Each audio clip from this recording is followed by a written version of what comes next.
ಒಂದ್ಸರಿ ನೀವು ಹಾ. ದುಬೈಲಿ ಅಳ್ತಾ ಇದ್ರಿ ಒಬ್ರೆ ಮನೆ ಒಳಗಡೆ ಕೂತ್ಕೊಂಡು, ಯಾಕೆ? ಅಂದ್ರೆ ದುಬೈ ಲೈಫ್ ನೋಡೋರ್ಗೆ ಏನ್ ಅನ್ಸುತ್ತೆ, ದುಬೈ ತುಂಬಾ ಚೆನ್ನಾಗಿದೆ ವಾವ್ ಅನ್ಸುತ್ತೆ. ಬಟ್ ಅಲ್ಲಿ ಹೋದ್ಮೇಲೆ ರಿಯಾಲಿಟಿ ಗೊತ್ತಾಗುತ್ತೆ, ಯಾರೂ ಇಲ್ಲ, ನಾವು ನಮ್ಮವ್ರು ಎಲ್ಲಾರನ್ನೂ ಬಿಟ್ಟು ನಾವು ದೂರ ಹೋಗಿರ್ತೀವಿ. ಅಲ್ಲಿ ಹೋದಾಗ ಒಂದ್ಸಲ ಅನ್ಸುತ್ತೆ, ಫೀಲ್ ಆಗುತ್ತೆ ಇಷ್ಟು ದೂರ ಜೀವನ ಬೇಕಿತ್ತಾ ಅಂತ. ಒಂದೊಂದ್ಸಲ ಬೇಜಾರಾದಾಗ ಹಂಗ ಅನ್ಸುತ್ತೆ. ಅಲ್ಲ, ಯಾಕೆ ಬೇಜಾರಾಯ್ತು, ಯಾಕೆ ಹತ್ತಿರಿ ಅಂತ ಹೇಳಿ? ಅಲ್ಲಿ ಕೈ ಕೆಲಸ ಇರುತ್ತೆ, ಮನೇಲಿ ಹಸ್ಬೆಂಡ್ ಅವ್ರು ನಿಮ್ಮ ಜೊತೆಗೆ ಇರ್ತಾರೆ, ಯಾಕೆ ಆತರ ಫೀಲಿಂಗ್ ಬಂತು? ಅಂದ್ರೆ ಕೈಲಿ ಕೆಲ್ಸ ಇರುತ್ತೆ, ಕೈಲಿ ಕೆಲ್ಸ ಇದ್ದಾಗ ತರ ಬೇಜಾರ್ ಮಾಡ್ಕೊಳಕ್ ಟೈಮೇ ಇರಲ್ಲ. ಹಾ. ಹಸ್ಬೆಂಡ್ ಅವ್ರು ಬೆಳಗ್ಗೆ ಡ್ಯೂಟಿಗೆ ಹೋಗ್ತಾರೆ, ಮನೇಲಿ ಇದ್ದಾಗ ಒಬ್ರೇ ಕೂತಾಗ ಲೋನ್ಲಿ ಫೀಲ್ ಆಗಿ ನಮ್ಗೆ ಆತರ ಬೇಜಾರಾಗುತ್ತೆ ಅಷ್ಟೇನೆ. ಅದ್ಬಿಟ್ಟು ನಾರ್ಮಲ್ ಆಗಿ ಇದ್ದಾಗ ಏನ್ ಅನ್ಸಲ್ಲ, ವರ್ಕ್ ಮಾಡುವಾಗ ಏನು ಅನ್ಸಲ್ಲ. ಯಾಕಂದ್ರೆ ನಾವು ಬೆಳಗ್ಗೆ ವರ್ಕ್ ಹೋಗ್ತೀವಿ, ಸಂಜೆ ಮನೆಗೆ ಬರ್ತೀವಿ, ಟೈಮೇ ಇರಲ್ಲ ಏನು ಯೋಚನೆ ಮಾಡಕ್ಕೆ ಮುಂದಿನ. ಇಲ್ಲಿ ಅಲ್ಲಿ ನೀವು ಇದ್ದಿದ್ದು ಇಲ್ಲಿ, ನೀವು ದುಬೈ ಅಲ್ಲ ಅಥವಾ ಎಲ್ಲಿ ಅಂತ? ದುಬೈಯಲ್ಲಿ ಅಲ್ರಿಗ, ಅಲ್ರೀಗ ದೇರ್ ಅಲ್ರಿಗ ಅಂತ ಇದೆ. ಅಲ್ಲಿ ಇಂಡಿಯನ್ಸ್ ಅಕ್ಕಪಕ್ಕ ಯಾರು ಇರ್ತಿರಲ್ಲ ನಿಮ್ಮ ಏರಿಯಾದಲ್ಲಿ? ಇದ್ರು ಇಂಡಿಯನ್ಸ್ ಎಲ್ಲ ಇರ್ತಾರೆ, ಬಟ್ ಎಲ್ಲರೂ ಅವ್ರವ್ರ ಡ್ಯೂಟಿಲಿ ಅವ್ರವ್ರ ಬಿಸಿ ಇರ್ತಾರೆ.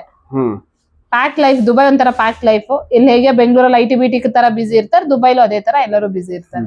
ಅಲ್ಲಿ ಇವಾಗ ಸಂಬಂಧಗಳನ್ನ ಹೇಳಿದ್ರೆ, ಇವಾಗ ನಾವು ಅಕ್ಕಪಕ್ಕದ ಮನೆಯವರು ಅಥವಾ ನಮ್ಮ ರಿಲೇಷನ್ಸ್ಗಳು, ಅಣ್ಣ ತಮ್ಮದಿರು, ಅಲ್ಲಿ ಯಾರೂ ಸಿಗಲ್ಲ ಇವಾಗ. ಅಲ್ಲಿ ನೀವು ಯಾರಾದ್ರೂ ನೀವು ಆತರ ಫ್ರೆಂಡ್ಶಿಪ್ ಯಾರನ್ನು ಮಾಡ್ಕೊಳಕ್ಕಾಗಲ್ವಾ? ಮಾಡ್ಕೊಬಹುದು, ಅಂದ್ರೆ ನಮ್ ನ್ಯಾಷನಾಲಿಟಿ ಅವರೇ ಸಿಗ್ತಾರೆ ಅಂತ ಹೇಳಕ್ ಆಗಲ್ಲ.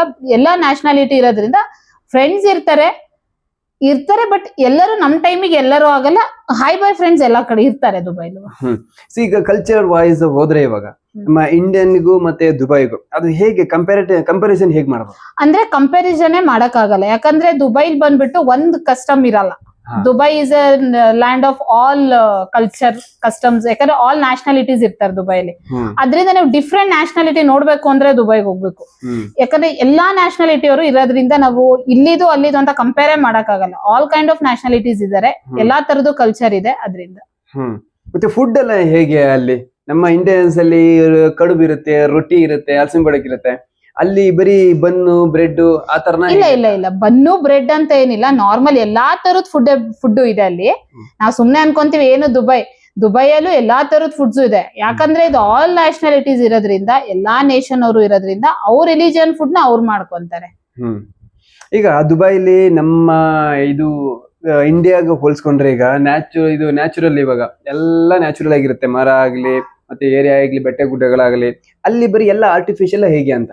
ದುಬೈ ಜಾಸ್ತಿ ಲ್ಯಾಂಡ್ ಆಫ್ ಆರ್ಟಿಫಿಷಿಯಲ್ ಜಾಸ್ತಿ ಅಲ್ಲಿ. ಈಗ ಆರ್ಟಿಫಿಷಿಯಲ್ ಅವರು ಅಲ್ಲಿ ಅವರು ನ್ಯಾಚುರಲ್ ಆಗಿ ಮಾಡಿದ್ದಾರೆ. ಅಂದ್ರೆ ಮರುಭೂಮಿ ಮೇಲೆ ಆರ್ಟಿಫಿಷಿಯಲ್ ಮಾಡಿರೋದು. ಆರ್ಟಿಫಿಷಿಯಲ್ ಮಾಡಿದ್ದಾರೆ. ಬರೀ ಈಗ ಬಿಲ್ಡಿಂಗ್ಗಳು, ಅಲ್ಲಿ ಆರ್ಟಿಫಿಷಿಯಲ್ ಆಗಿ ಪಾರ್ಕ್ಗಳು, ಆರ್ಟಿಫಿಷಿಯಲ್ ಆಗಿ ಹಸುಗಳು, ಅವೆಲ್ಲ ಸಿಗುತ್ತೆ ನಿಮಗೆ ಅಲ್ಲಿ? ಸಿಗುತ್ತೆ. ಇವಾಗ ಅವರು ಹೇಗಂದ್ರೆ, ಇವಾಗ ಅವರು ಜಾಸ್ತಿ ಇವಾಗ ಅಗ್ರಿಕಲ್ಚರ್ ಗೆ ತುಂಬಾ ಪ್ರಾಮಿನೆನ್ಸ್ ಕೊಡ್ತಾ ಇದಾರೆ. ಅದರಿಂದ ಇವಾಗ ಅಲ್ಲೂ ಅಗ್ರಿಕಲ್ಚರ್ ಸ್ಟಾರ್ಟ್ ಆಗಿದೆ. ಅಲ್ಲೂ ಕೆಲವು ಒಂದೊಂದು ಏರಿಯಾ ಕಡೆ ಎಲ್ಲ ಇವಾಗ ಅಗ್ರಿಕಲ್ಚರ್, ಜೋಳ ಬೆಳೆಯೋದು ಎಲ್ಲ ಅಲ್ಲೂ ಸ್ಟಾರ್ಟ್ ಮಾಡ್ಯಾರ ಇವಾಗ. ಅದು ಎಲ್ಲಿ, ಮೇಲ್ಗಡೆ ಅಥವಾ ಟೆರೆಸ್ ಮೇಲೆನಾ? ಇಲ್ಲ, ನಾರ್ಮಲ್ ಲ್ಯಾಂಡ್ ಅಲ್ಲೇನೆ ಅವರು ಇಲ್ಲಿಂದಾನೇ ಇಂಪೋರ್ಟ್ ಮಾಡ್ಕೊಂಡು, ಗೊಬ್ಬರ ಮರಳು ಎಲ್ಲ ಇಂಪೋರ್ಟ್ ಮಾಡ್ಕೊಂಡು ಅವರು ನಾರ್ಮಲ್ ಆಗಿ ಜೋಳ ಬೆಳೆಯೋದು ಅದೆಲ್ಲ ಸ್ಟಾರ್ಟ್ ಮಾಡ್ಯಾರ ದುಬೈಲು ಇವಾಗ. ವಾಟರ್ ಎಲ್ಲ ಹೇಗೆ ಅಲ್ಲಿ? ಬರೀ ಎಲ್ಲಿ ನೋಡೋ ಸಮುದ್ರ, ಎಲ್ಲಿ ನೋಡೋ ಮರಳು, ಅಲ್ಲಿ ವಾಟರ್ ಎಲ್ಲ ಹೇಗೆ ಪ್ಯೂರಿಫೈಡ್ ಮಾಡಿ ಡ್ರಿಂಕಿಂಗ್ ವಾಟರ್ ಕನ್ವರ್ಟ್ ಮಾಡೋದಾ ಅಥವಾ ಹೇಗೆ ಅಂತ ಬೇರೆ ಕಡೆಯಿಂದ ಬಾರ್ ಮಾಡ್ಕೊಳ್ಳೋದ ಅಂತ? ಎಲ್ಲ ವಾಟರ್ ಎಲ್ಲ ಏನ್ ವಾಟರ್ ಇದೆ ಅದನ್ನೇ ಪ್ಯೂರಿಫೈ ಮಾಡೋದು, ಯೂಸ್ ಮಾಡೋದು ಅಷ್ಟೇ. ಅಲ್ಲಿ ಸಮುದ್ರ ಉಪ್ಪು ನೀರನ್ನ ಪ್ಯೂರಿಫೈ ಮಾಡ್ತಾರೆ, ಕನ್ವರ್ಟ್ ಮಾಡ್ತಾರೆ ಕುಡಿಲಿಕ್ಕೆ ಅಂತ ಹೇಳಿ. ಸಮುದ್ರ ನೀರ್ನ ಕನ್ವರ್ಟ್ ಮಾಡ್ತಾರೆ. ಬೇರೆ ವೇಸ್ಟೇಜ್ ನೀರಲ್ಲಿ ಏನವ್ರು ಆರ್ಟಿಫಿಷಿಯಲ್ ಇದೆಲ್ಲ ಏನ್ ಬೆಳೆದಿರ್ತಾರೆ ಅದಕ್ಕೆ ಡ್ರಿಪ್ ಮಾಡಿರ್ತಾರೆ. ಇನ್ನ ಈ ವೆದರಿಗೆ ನಾವು ನೋಡೋದಾದ್ರೆ ಇವಾಗ ಎಷ್ಟು ಡಿಗ್ರಿ ಸೆಲ್ಸಿಯಸ್ ಅಲ್ಲಿ ಇರುತ್ತೆ ಅಲ್ಲಿ? 45-50 ವರೆಗೂ ಇರುತ್ತೆ. 50-52 ರೀಚ್ ಆಗಿದೆ ಸಮ್ಮರ್ ಅಲ್ಲಿ. ಅಲ್ಲಿ ಫ್ಯಾನಿಗಿನ್ ಏನಿಲ್ಲ, ಡೈರೆಕ್ಟ್ ಎಸಿನೇ ಆಲ್ಮೋಸ್ಟ್ ಎಲ್ಲಾ ಕಡೆನೂ ಎಸಿನೇ ಅಲ್ಲಿ. ಈಗ ಹೊರಗಡೆ ಈಗ ನಾವು ಏರಿಯಾಗೆ ಹೋಗ್ಬೇಕು ಅಂತ ಹೇಳಿದ್ರೆ, ಈಗ ಬರೀ ಜಾಸ್ತಿ ಪೊಲೀಸರು ನಮ್ಮನ್ನ ಪಾಸ್ಪೋರ್ಟ್ ಕೇಳ್ತಾರೆ. ಆಮೇಲೆ ಪೊಲೀಸರ್ಸ್ ಜಾಸ್ತಿ ಅಲ್ಲಿ ನಮ್ಮ ಇಂಡಿಯಾಗೆ ಕಂಪೇರ್ ಮಾಡ್ಕೊಂಡ್ರೆ ಅಲ್ಲಿ ಅವ್ರು ಜಾಸ್ತಿ ಎನ್ಕ್ವೈರಿ ಮಾಡ್ತಾ ಇರ್ತಾರೆ, ನೀವು ಯಾರು ಏನು ಅಂತ ಹೇಳಿ. ಕಾಮನ್ ಆಗಿ ಯಾರು ಎನ್ಕ್ವೈರಿ ನಮ್ಮನ್ನ ಮಾಡಲ್ಲ, ಸುಮ್ನೆ ಹೋಗೋರ್ನೆಲ್ಲ ಅವ್ರು ನಿಲ್ಸರೆ. ಯಾಕಂದ್ರೆ ದುಬೈಯಲ್ಲಿ ಮೇನ್ ಇರೋದೇ ಟೂರಿಸ್ಟ್ ಅಲ್ಲ. ಸೊ ಟೂರಿಸ್ಟ್ ಇಲ್ಲಿಗಲ್ ಇದಾರ ಏನು, ಅವ್ರು ಲೀಗಲಿ ಕರೆಕ್ಟ್ ಆಗಿದ್ರೆ ಪೊಲೀಸು ಏನು ಮಾತಾಡ್ಸಕ್ ಬರಲ್ಲ. ಅಲ್ಲಿ ಪೊಲೀಸ್ ನಿಮ್ ಹತ್ರಕ್ಕೂ ಅವ್ರು ಜಾಸ್ತಿ ಬಂದವ್ರು ಏನು ಇದ್ ಮಾಡಲ್ಲ. ನಾವ್ ಲೀಗಲಿ ಕರೆಕ್ಟ್ ಆಗಿದ್ರೆ ಅವ್ರು ಏನಕ್ಕೂ ಇದ್ ಮಾಡಲ್ಲ ನಮ್ಗೆ. ನೀವ್ ಇದ್ದಿದ್ದು ಸಿಟಿಲಿ ಎಷ್ಟು ಸರೌಂಡಿಂಗ್ ಸಿಟಿ ಇತ್ತು? ಒಂದ್ 2-3 ಕಿಲೋಮೀಟರ್ 4 ಕಿಲೋಮೀಟರ್ ಎಷ್ಟು ಸರೌಂಡಿಂಗ್ ಸಿಟಿ ಇತ್ತಲ್ಲಿ? ದುಬೈ ಹೇಗಿದೆ ಅಂದ್ರೆ ಅದು ಚಿಕ್ಕ ಲ್ಯಾಂಡ್, ತುಂಬಾ ದೊಡ್ಡ ಪ್ಲೇಸ್ ಅಲ್ಲ, ಚಿಕ್ಕ ಲ್ಯಾಂಡ್. ಅವ್ರು ತುಂಬಾ ಇಂಪ್ರೂವ್ ಮಾಡಿದಾರೆ ಅಷ್ಟೇನೆ. ಎಷ್ಟು ಕಿಲೋಮೀಟರ್ ಸರೌಂಡಿಂಗ್? ಈಗ ಮಧ್ಯೆ ಒಂದು ಏರಿಯಾ ಇರುತ್ತೆ, ಈಗ ಆ ಕಡೆಗೆ ಹೋದ್ರೆ ಸಮುದ್ರ, ಒಂದು 10 ಕಿಲೋಮೀಟರ್ ಹೋದ್ರೆ ಸಮುದ್ರ ಸಿಗುತ್ತೆ. ಈಗ ಲೈಕ್ ಗೋವಾ ತರ, ಈಗ ಒಂದು 10 ಕಿಲೋಮೀಟರ್ ಆ ಕಡೆ ಹೋದ್ರೆ ಅಲ್ಲೊಂದು ಬೀಚ್ ಸಿಗುತ್ತೆ, ಒಂದು 15 ಕಿಲೋಮೀಟರ್ ಈ ಕಡೆ ಬಂದ್ರೆ ಇಲ್ಲೊಂದು ಬೀಚ್, ಆ ತರ ಇದೆ ಹೆಂಗೆ ಅಂತ. ಅಲ್ಲೂ ಒಂದ್ 6-7 ಕಿಲೋಮೀಟರ್ ಹೋದ್ರೂ ಬೀಚ್ ಗಳೆಲ್ಲ ಇದೆ. ಅದ್ ಹೇಗಂದ್ರೆ ದುಬೈ ಬಂದ್ಬಿಟ್ಟು UAE ಅಂತ, UAE ಬಂದ್ಬಿಟ್ಟು 7 ಸ್ಟೇಟ್ಸ್ ಬರುತ್ತೆ. ಅಂದ್ರೆ ಇಲ್ಲಿ ನಮಗ್ ಸ್ಟೇಟ್ಸ್ ಹೆಂಗಂದ್ರೆ ದೂರ ದೂರ, ಅಲ್ಲಿ ಹಂಗಿಲ್ಲ. ಒಂದ್ 12 ಕಿಲೋಮೀಟರ್ಸ್ 20 ಕಿಲೋಮೀಟರ್ಸ್ಗೆಲ್ಲ ಅಕ್ಕಪಕ್ಕ ಸ್ಟೇಟ್. ಇನ್ನೊಂದ್ ಸ್ಟೇಟ್ ಬಂದ್ಬಿಟ್ಟು 60 ಕಿಲೋಮೀಟರ್ಸ್, ಅಬುದಾಬಿ ಅಂತ ಬರುತ್ತೆ ಅದು. ಆತರ ಹತ್ತತ್ರನೇ ತುಂಬಾ. ಇನ್ನು ದುಬೈ ತುಂಬಾ ದೊಡ್ಡೂರಲ್ಲ. ಈಗ ನಮ್ದು ಏನ್ ಬೆಂಗಳೂರ್ನ ನಾವು ನೋಡ್ತೀವಿ, ಇಷ್ಟೇ ಇರೋದು ದುಬೈ ಆಕ್ಚುಲಿ. ಇದ್ರಲ್ಲೇ ಒಂದು 7 ಸ್ಟೇಟ್ಸ್ ಬರುತ್ತೆ, ಎಮಿರೇಟ್ಸ್ ಪೂರ್ತಿ ಇದ್ರಲ್ಲೇ ಬರುತ್ತೆ. ಈಗ ನಮ್ಮ ಈಗ ದುಬೈ ಅಂತ ಹೇಳಿದ್ರೆ ಜಾಸ್ತಿ ಅರೇಬಿಯನ್ಸ್ ಅಂತ ಹೇಳ್ತೀವಲ್ಲ, ಈಗ ಮುಸ್ಲಿಂ ಕಂಟ್ರೀಸ್ ಅಂತ ಹೇಳಿ. ನಮ್ಮ ರಿಚುವಲ್ಸ್ ಅಲ್ಲಿ ಎಲ್ಲ ನಾವು ಫಾಲೋ ಅಪ್ ಮಾಡಬಹುದಾ? ಮಾಡ್ಬೋದು, ಎಲ್ಲರೂ ಇದೆ. ಯಾಕಂದ್ರೆ ದುಬೈಯಲ್ಲೂ ನಮ್ಮ ಹಿಂದೂ ಟೆಂಪಲ್ ಇದೆ, ಕ್ರಿಶ್ಚಿಯನ್ದು ಚರ್ಚು ಇದೆ, ಮುಸ್ಲಿಮ್ಸ್ ಇದೆ, ಎಲ್ಲರಿಗೂ ಈಕ್ವಲ್ ಇದ್ರೆ. ಅವ್ರು ಯಾರಿಗೂ ಏನ್ ಇದ್ ಮಾಡಲ್ಲ, ಏನು ಮಾಡಲ್ಲ. ನಮ್ ಪಾಡಿಗೆ ನಾವಿದ್ರೆ ಏನು ಮಾತಾಡಲ್ಲ. ಜಾಸ್ತಿ ಎಲ್ಲರೂ ಹೇಳ್ತಾರೆ ದುಬೈ ಮತ್ತೆ ಸೌದಿ ಅಂತ ಹೇಳ್ತೇವೆ. ಯಾವ ಪರ್ಪಸ್ಗೆ ಅಲ್ಲಿಗೆ ಹೋಗ್ತಾರೆ? ದುಬೈ ಸೌದಿ ಯಾಕೆ ರೆಫರ್ ಮಾಡ್ತಾರೆ ಅಂದ್ರೆ, ದುಬೈ ಅಲ್ಲಿ ಟ್ಯಾಕ್ಸ್ ಇಲ್ಲ. ನಮಗ್ ಸಿಗೋ ಸ್ಯಾಲರಿಗೆ ಟ್ಯಾಕ್ಸ್ ಇಲ್ಲ. ಈಗೆಲ್ಲ ಈಗ ದುಡ್ಡು ಮಾಡ್ಬೇಕು ಅಂದ್ರೆ ದುಬೈ ಹೋಗ್ಬೇಕು, ದುಡ್ಡು ಮಾಡ್ಬೇಕು ಅಂದ್ರೆ ದುಬೈ ಹೋಗ್ಬೇಕು ಅಂತ ಹೇಳಿ. ಯಾಕೆ ದುಬೈಗೆ ಹೋಗ್ಬೇಕು? ಇಲ್ಲೇ ಇಂಡಿಯಾದಲ್ಲಿ ಇದ್ದು ನಾವು ಕೆಲಸ ಮಾಡಿ ಬಿಸ್ನೆಸ್ ಮಾಡ್ಬೋದಲ್ಲ? ಅಲ್ಲಿ ಒಂದು ಅಪರ್ಚುನಿಟಿ ಸಿಗುತ್ತಾ, ಅಥವಾ ಅಲ್ಲಿ ಸಂಬಳ ಜಾಸ್ತಿ ಅಂತನಾ? ಆಪರ್ಚುನಿಟಿನೂ ಚೆನ್ನಾಗಿ ಸಿಗುತ್ತೆ, ಬಟ್ ಫಸ್ಟ್ ಇದ್ದಂಗ್ ದುಬೈ ಇವತ್ತಿಲ್ಲ. ಆಕ್ಚುಲಿ ಫಸ್ಟ್ ಹೇಗಿತ್ತಂದ್ರೆ, ಬಿಫೋರ್ ಕೋವಿಡ್ ದುಬೈಲಿ ಒಳ್ಳೆ ಸ್ಯಾಲ್ರಿ ಇತ್ತು, ಒಳ್ಳೆ ಪ್ಯಾಕೇಜ್ ಗಳಿತ್ತು. ಇವಾಗ ಅವ್ರು ಹೇಗಿದ್ದಾರೆ ಅಂದ್ರೆ, ಅವಾಗ ಸ್ಯಾಲ್ರಿನೂ ತುಂಬಾ ಚೆನ್ನಾಗಿ ಕೊಡ್ತಿದ್ರು. ಈಗ ಅವ್ರು ಅದೇ ಸ್ಯಾಲ್ರಿಗೆ 4 ಜನ ಎಂಪ್ಲಾಯಿ ಸಿಗ್ತಾರೆ ಅನ್ನೋದು ಅಲ್ಲಿಗೆ ಬಂದೋಗಿದೆ. ಯಾಕಂದ್ರೆ ಎಲ್ಲಾ ನೇಷನ್ ಕಡೆಯವರು ಬರೋದ್ರಿಂದ ಅಲ್ಲೂ ಇವಾಗ ಒಂದ್ ಸ್ವಲ್ಪ ಜಾಬಿಗೆಲ್ಲ ಸ್ವಲ್ಪ ಕಷ್ಟ ಇದೆ. ಅದೇ ಅಲ್ಲಿ ಸ್ವಲ್ಪ ಟ್ಯಾಲೆಂಟೇ ಜಾಸ್ತಿ ವರ್ಕ್ ಆಗೋದು. ನಾವು ಇವಾಗ ಹೊರಗಡೆ ದೇಶದಿಂದ ಹೋದ್ರೆ, ಇವಾಗ ಇಂಡಿಯಾ ಆಗ್ಲಿ, ಮತ್ತೆ ಪಾಕಿಸ್ತಾನ ಆಗ್ಲಿ, ರಷ್ಯಾ ಆಗ್ಲಿ, ಚೀನಾ ಆಗ್ಲಿ, ಎಷ್ಟು ವರ್ಷದ ತನಕ ನಮ್ಮನ್ನ ಅವ್ರು ಇಟ್ಕೋತಾರೆ ವರ್ಕಿಗೆ? ಅದು ಡಿಪೆಂಡ್ಸ್, ಯಾವ ತರ ವರ್ಕ್ ಮಾಡ್ತಿದ್ದೀರಾ ಅನ್ನೋದ್ರ ಮೇಲೆ ಡಿಪೆಂಡ್. ಅವ್ರದ್ದು ಅಲ್ಲಿ ರಿಟೈರ್ಮೆಂಟ್ ಅನ್ನೋದು ಯಾವ್ದು ಲೈಫ್ ಇಲ್ಲ. ಕೆಲವರು ಹೇಳ್ತಾರೆ ಈಗ 45 ಇಯರ್ಸ್ ತನಕ ನಮ್ಮ ಸ್ಟ್ರಾಂಗ್ ಆಗಿ ಅಲ್ಲಿ ಇಟ್ಕೋತಾರೆ, ಅದಾದ್ಮೇಲೆ ನೀವು ನಿಮ್ಮನ್ನ ಇದನ್ನ ಜಾಬಿಂದ ಟರ್ಮಿನೇಟ್ ಮಾಡ್ತೀವಿ, ನೀವು ಬೇರೆ ಆಫರ್ ನೋಡ್ಕೊಳ್ಳಿ, ನೀವು ಅಪರ್ಚುನಿಟಿ ನೋಡ್ಕೊಳ್ಳಿ ಅಂತ ಹೇಳ್ತಾ ಇರ್ತೀರ. ಒಂದು ಮಾತು ಕೇಳ, ಅದು ಯಾರಿಗದು ಯಾವ ಫೀಲ್ಡ್ ಅಲ್ಲಿ? ಅದು ಒಂದೊಂದು ಫೀಲ್ಡ್ ಅಲ್ಲಿ. ಈಗ ಕೆಲವೊಬ್ಬೊಬ್ರು ಇಂಜಿನಿಯರ್ ಆಗಿರ್ತಾರೆ, ತುಂಬಾ ವರ್ಷ, ಒಂದು 20 ಇಯರ್ಸ್ 25 ಇಯರ್ಸ್ ಒಂದೇ ಕಂಪ್ನಿಲಿ ವರ್ಕ್ ಮಾಡಿರ್ತಾರೆ. ಸೊ ಅಂತವ್ರಿಗೆ ನೀವು ನೋಡ್ಕೊಳ್ಳಿ ಅಂತ ಹೇಳ್ತಾರೆ. ಯಾಕಂದ್ರೆ ಅಲ್ಲೂ ಇಲ್ಲೇಗೆ PF ಎಲ್ಲ ಕೊಡ್ತಾರೆ, ಅಲ್ಲೂ ಅದೇ ತರ ಇದೆಲ್ಲ ಇರುತ್ತೆ. ಸೊ ಅದನ್ನ ಅವ್ರಿಗೂ ಅದು ಲಾಂಗ್ ಆಗ್ತಾ ಇರುತ್ತೆ. ಸೊ ಕೊಟ್ಟು ಬೇರೆ ಕಡೆ ಕಳಿಸ್ತಾರೆ. ಇಷ್ಟಪಡೋರು ಬೇರೆ ಕಡೆ ಹೋಗಿ ಜಾಬಿಗೆ ಜಾಯ್ನ್ ಆಗ್ತಾರೆ, ಇಷ್ಟಪಡ್ತಿದ್ರೆ ರಿಟೈರ್ಮೆಂಟ್ ತಗೊಂಡು ಊರಿಗೆ ಬರ್ತಾರೆ. ನೀವು ಅಲ್ಲಿ ವರ್ಕ್ ಮಾಡಿದ್ರಿ ಅಂತ ಹೇಳಿದ್ರೆ, ಎಲ್ಲಿ ವರ್ಕ್ ಮಾಡಿದ್ರಿ? ನಾನು ಅಲ್ಲಿ ನರ್ಸರಿ ಸ್ಕೂಲಲ್ಲಿ ವರ್ಕ್ ಮಾಡಿದೆ, ಡಾಜಲ್ ಕಿಡ್ಸ್ ಅಂತ. ಹೇಗೆ ಅಲ್ಲಿ ಎಲ್ಲಾ ಕಮ್ಯುನಿಟಿ ಅವ್ರು ಬರ್ತಿದ್ರೆ, ಅಥವಾ ಯಾರು ಸ್ಪೆಷಲ್ ಆಗಿ ಬೇರೆ ಬೇರೆ ಕಂಟ್ರೀಸ್ ಇದ್ರ? ಬಟ್ ದುಬೈನವರೇ ಅಲ್ಲಿ ಇದ್ರು, ಲೋಕಲ್ಸ್ ಇದ್ರು, ಬೇರೆ ನ್ಯಾಷನಾಲಿಟೀಸ್ ಅವರು ಇದ್ರು, ಎಲ್ಲಾ ತರದವರು ಇರ್ತಾರೆ ಅಲ್ಲಿ. ಜಾಸ್ತಿ ಲ್ಯಾಂಗ್ವೇಜ್ ಯಾವ್ದು ಯೂಸ್ ಮಾಡ್ತಾರೆ ಅಲ್ಲಿ?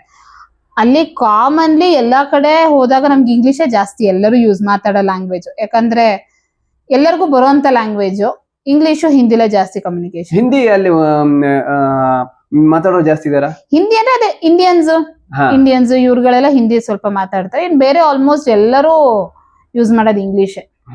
ಇದು ಎಷ್ಟು ಅವರ್ ಜರ್ನಿ ಅಲ್ಲಿಗೆ ಇಂಡಿಯಾದಿಂದ? ನಾವೀಗ ಬ್ಯಾಂಗ್ಳೂರಿಂದ ಹೋಗ್ತೀವಿ ಅಂದ್ರೆ 3.5-4 hours ಜರ್ನಿ. ಅದು ಫ್ಲೈಟ್ಸ್ ಮೇಲೆ ಡಿಪೆಂಡ್. ಡೈರೆಕ್ಟ್ ಫ್ಲೈಟ್ ತಗೊಂಡ್ರೆ 3.5-4 hours ಹೋಗ್ತೀವಿ. 3 hour ಅಷ್ಟೇ. ಬ್ಯಾಂಗ್ಳೂರಿಂದ ನಾವು ಹತ್ತಿದ್ರೆ 1 ಗಂಟೆ ಹತ್ತಿರ 3:30 ಗಂಟೆಗೆ ಅಲ್ಲಿ ಇರ್ಬೋದು, 4 ಗಂಟೆಗೆ ಇರ್ಬೋದು ನಾವು ಅಲ್ಲಿ. ಅದೇ ಇಲ್ಲಿದಕ್ಕೂ ದುಬೈ ಇದಕ್ಕೂ ನಿಮಗೆ 1.5 hour ಟೈಮ್ ಡಿಫ್ರೆನ್ಸ್ ಇರುತ್ತೆ.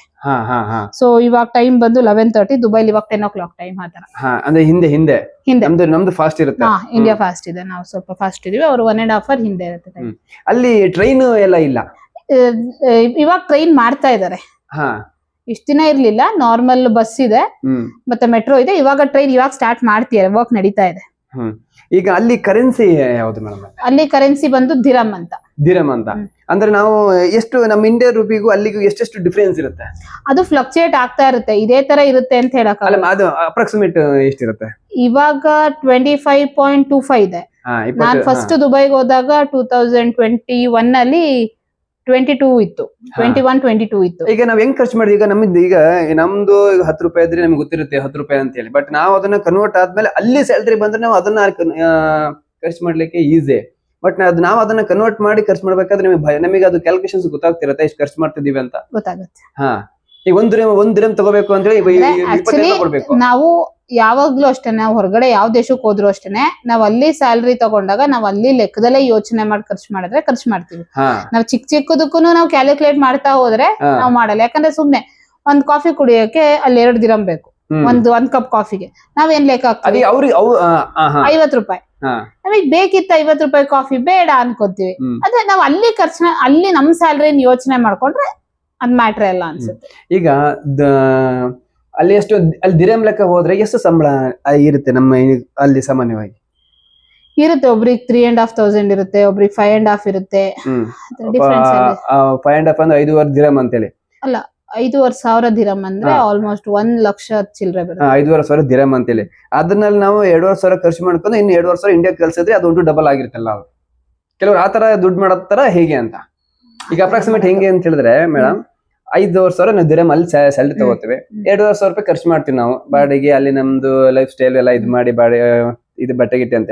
ಇನ್ನು 2,500 ಇಲ್ಲಿ ಇಂಡಿಯಾ ಕಳ್ಸಿದ್ರೆ ಅದೇ ದುಡ್ಡು ನಮಗೆ ಇಲ್ಲಿ ಡಬಲ್ ಆಗುತ್ತೆ ಅಂತ. ಕೆಲವು ಆತರ ಮಾಡ್ತಾರ ಹೇಗೆ ಅಂತ. ಈಗ 1,000 ಒಂಟಿ ಜೀವನ ಇದ್ದಾಗ ಲೈಫ್ ಆತರ ಮಾಡ್ಕೊಬಹುದು. ಫ್ಯಾಮಿಲಿ ಅಂತ ಬಂದಾಗ ಕಷ್ಟ, ಯಾಕಂದ್ರೆ ಅಲ್ಲಿ ಇವಾಗ ಖರ್ಚಿದೆ. ದುಬೈ ಮುಂಚೆ ಹೇಳೋರೆಲ್ಲ ಅಷ್ಟು ಈಸಿ ಇವತ್ತಿಲ್ಲ. ದುಬೈಲುವ ಖರ್ಚಿದೆ, ಕಾಸ್ಟ್ ಆಫ್ ಲಿವಿಂಗ್ ಹೈ ಇದೆ. ಸಾಮಾನ್ಯವಾಗಿ ಏನೇನ್ ಕೆಲಸ ಸಿಗುತ್ತೆ ಎಲ್ಲ ನಾನು ದುಬೈಗೆ ಹೋಗ್ಬೇಕು ಅಂತ, ಅನ್ಎಜುಕೇಟೆಡ್ ಪರ್ಸನ್ಸ್ ಕೂಡ ದುಬೈಗೆ ಹೋಗ್ಬೇಕು, ನಾನು ಅಲ್ಲಿ ಬೇಬಿ ಕೇರ್ ನೋಡ್ಕೊತೀನಿ, ಮನೆಯಲ್ಲಿ ಕುಕಿಂಗ್ ಎಲ್ಲ ಸಿಗುತ್ತೆ ಅಂತ ಎಲ್ಲ ಸುಮ್ಮನೆ ಯೋಚನೆ. ದುಬೈಲಿ ಕುಕಿಂಗ್ ಎಲ್ಲ ಸಿಗುತ್ತೆ, ಕೆಲಸ ಸಿಗುತ್ತೆ, ಇಲ್ಲ ಅಂತೇನೆ. ಬರೀ engineer, software, doctor, medical, nursing ಅದ್ ಬಿಟ್ಬಿಟ್ಟು ಮತ್ ಬೇರೆ ಕೆಲಸ ಸಿಗುತ್ತೆ ಎಲ್ಲಾ ತರದ ಜಾಬ್ ಆಪರ್ಚುನಿಟೀಸ್ ಸಿಗುತ್ತೆ. ಬಟ್ ಹೋಗುವಾಗ ನಾವ್ ಯಾವ ವೇಲ್ ಹೋಗ್ತೀವಿ ಅನ್ನೋ ತುಂಬಾ ಇಂಪಾರ್ಟೆಂಟ್. ಬಟ್ ಇವಾಗ ಅಲ್ಲಿ ರಿಯಲ್ ಎಸ್ಟೇಟ್ ಅಪರ್ಚುನಿಟಿ ಇದೆ ಅಂತೆಲ್ಲ ಹೇಳ್ತಿದಾರಲ್ಲ, ಇವಾಗ ಹೆಂಗೆ ಅದು ನಮ್ಗೆ ಸ್ವಲ್ಪ ಡಿಟೇಲ್ ಆಗಿ ಹೇಳಿ. ಈಗ ಅಂದ್ರೆ ಹೇಳೋರೆಲ್ಲ ಹೇಳ್ತಾರೆ ಎಲ್ಲಾದ್ರಲ್ಲೂ ಆಪರ್ಚುನಿಟಿ ಇದೆ, ಬನ್ನಿ ನಾವು ನೋಡ್ಕೊಂತೀವಿ ಬನ್ನಿ ಅಂತ. ಅಲ್ಲಿ ಮರಳುಗಾಡು ಎಲ್ಲ ಇವಾಗ ಎಲ್ಲಿ ನಮ್ಮ ಲ್ಯಾಂಡ್ ತಗೊಳ್ಳೋದು, ಡಿಸೈಡ್ ತಗೊಳ್ಳೋದು, ಎಲ್ಲಿ ಮನೆ ಕಟ್ಟೋದಲ್ಲಿ ಕಟ್ತಾರೆ ಮಾಡಿದ್ದಾರೆ, ತುಂಬಾ ಇದೆ ಅಲ್ಲಿ. ಆಕ್ಚುಲಿ ಅದು ಆರ್ಟಿಫಿಷಿಯಲ್ ಇದೆ ಇರೋದ್ರಿಂದ ಇದೆ. ಇನ್ನು ಅದು ಆಕ್ಚುಲಿ ತುಂಬಾ ರಿಯಲ್ ಎಸ್ಟೇಟ್ ಇವಾಗ ತುಂಬಾ ವರ್ಕ್ ಆಗ್ತಾ ಇದೆ ದುಬೈಲಿ. ಅಲ್ಲಿ ದುಬೈಲಿ ಮತ್ತೆ ಈಗ ಅರಬ್ ಕಂಟ್ರೀಸ್ ಅಲ್ಲೆಲ್ಲ ಈ ನರ್ಸಿಂಗ್ ಜಾಸ್ತಿ ಹೋಗ್ತಾರೆ ಅಪರ್ಚುನಿಟಿ ಅಂತ. ಅವ್ರಿಗೆ ಜಾಸ್ತಿ ಅಲ್ಲಿ ಅಪರ್ಚುನಿಟಿ ಇದೆ ಅಂತ ಹೇಳಿ ಇದೆ. ಅಲ್ಲಿದು ಲೋಕಲ್ ಈಗ ದುಬೈಗೆ ಬಂದ್ರೆ DHA ಅಂತ ಬರುತ್ತೆ. DHA ಅಂದ್ರೆ ದುಬೈ ಹೆಲ್ತ್ ಅಥಾರಿಟಿ ಅಂತ ಬರುತ್ತೆ. ಅಲ್ಲಿದೊಂದು ಎಕ್ಸಾಮ್ಸ್ ಇರುತ್ತೆ, ಅದನ್ನ ಕ್ಲಿಯರ್ ಮಾಡಿದ್ರೆ ಅಂದ್ರೆ ಹೇಳ್ತಾರೆ ತುಂಬಾ ಒಳ್ಳೆ ಆಪರ್ಚುನಿಟಿ ಇದೆ ಅಂತ. ಕಷ್ಟ ಇದೆ ಇವತ್ತು ಅಲ್ಲೂ ಹೋಗಿ ನೀವು ಇಂಟರ್ವ್ಯೂ ಕ್ರ್ಯಾಕ್ ಮಾಡಿ, ಅಲ್ಲೂ ನಿಮಗೆ ಟ್ರೈನಿಂಗ್ ಆಗಿ ಎಕ್ಸ್ಪೀರಿಯನ್ಸ್ ಆಗಿ ಅಲ್ಲಿ ಹೋಗಿ ನಿಮಗೆ ಒಳ್ಳೆ ಕಡೆ ಸಿಕ್ಕಿದ್ರೆ ಲೈಫ್ ತುಂಬಾ ಚೆನ್ನಾಗಿರುತ್ತೆ. ಅಲ್ಲಿ ಹೋಗಿ ಯಾವ್ದಾದ್ರು ಚಿಕ್ಕ ಪುಟ್ಟ ಕ್ಲಿನಿಕಲ್ ಸಿಕ್ಕಿದ್ರೆ ಮತ್ ಲೈಫ್ ಅದೇ ತರ ಆಗೋಗುತ್ತೆ. ನೀವ್ ಯಾಕೆ ಕ್ವಿಟ್ ಮಾಡಿದ್ರಿ ನೀವು ದುಬೈನ? ನಾನ್ ದುಬೈ ಕ್ವಿಟ್ ಮಾಡಿದ್ದು ಅಂದ್ರೆ ನನ್ ಮಗನ್ ಫ್ಯೂಚರ್ಗೋಸ್ಕರ ಕ್ವಿಟ್ ಮಾಡಿದ್ದು. ನಾನು ಇಲ್ಲಿ professionally non lawyer, so that ನಾನು ನನ್ ಮಗನ್ನ ಇಲ್ಲಿ ಎಜುಕೇಶನ್ ಮಾಡಿಸ್ಕೊಂಡು ನಾನು ನನ್ನ ಪ್ರೊಫೆಷನ್ ಕಂಟಿನ್ಯೂ ಮಾಡೋಣ ಅಂತ ನಾನು ರಿಲೋಕೇಟ್ ಆದೆ. Thank you ma'am. Thank you, ನಮಸ್ತೆ.